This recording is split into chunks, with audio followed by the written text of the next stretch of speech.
சாப்பாடு செய்ய சொல்றேன். ஏமா நேற்று அரிசி காலி ஆயிடுச்சு. நேற்று காலையிலே சொல்லிருந்தா வேலைக்கு போயிட்டு வரும்போது நிச்சயமா வாங்கிட்டு வருவாங்க. அரிசி காலி ஆனதுக்கா சொல்லுவாங்க. ஏமா அரிசி காலி ஆயிடுச்சு சாப்பாடு செய்ய சொல்றீங்க. எப்படியாக நானா பசி கொடுத்துட்டேன். நீ எப்படிமா பசி சாப்பிட சொல்லிருக்கேன். ஆமாண்ணா அண்ணா எப்பொழுதுமே இருக்கும்போதே தோணுமா? அப்படியா அண்ணா? சாப்பாடு தான் செய்யலன்னு சொல்றேன். குடிக்க தண்ணியா எங்க இருக்கா இல்லையா? அண்ணா நான் எழுந்ததுக்கு முன்னாடியே தண்ணி குழாயில நின்னு போச்சுண்ணா. நீ எழுந்ததுக்கு முன்னாடியே குழாயில தண்ணி நின்னு போச்சா? ஆமாண்ணா. ஆமா எத்தனை மணிக்கு எழுந்த? நான் சீக்கிரமா எழுந்துட்டேன். அதிகாலையில 7:30 மணிக்கு எழுந்துட்டேன். 7:30 மணி அதிகாலையா? என்னண்ணா நல்லா தங்கச்சி என்ன?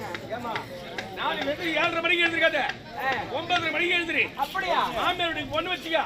10:30 மணிக்கு எழுந்திரியா? 10:30 மணிக்கு மாமியார் மாமனார் காப்பாங்க. எவன்டி உன வாழ்த்தாரு காப்பாங்க. எங்க அண்ணன் தான் வாழ்த்தாரு நான் பெருமையா சொல்லுவேன். பெருமையா சொல்லி எனக்கு ஒரு மாலை எடுத்து போட்டு போவாங்க. என்னன்னா சொல்லுங்க.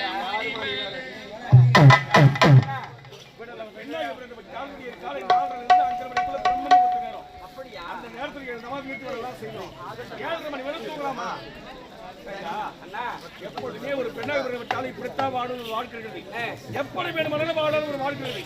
இப்படித்தான் வாழணும் வாழ்க்கை வாழணும். பெற்றெடுத்த தாய் தந்தை வளர்த்துறதா யாருமே எந்த குறை சொல்ல மாட்டாங்க. இந்த அண்ணனுடைய பாதுகாப்பு அவர்களே ஆகினால் உளவாயம் முன்னாலும் போடலாம். ஊர்வாயம் மூட முடியாது.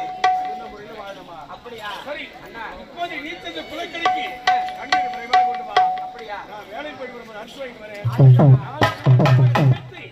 இதுவரையுமே ஒன்றா சாப்பிடலாம். நீங்க புறப்படுங்கண்ணா. ஆனால் வந்து குலக்கரைக்கு போகும்போது கீழே குடிச்சத்தலை நிமிராம போகணும்.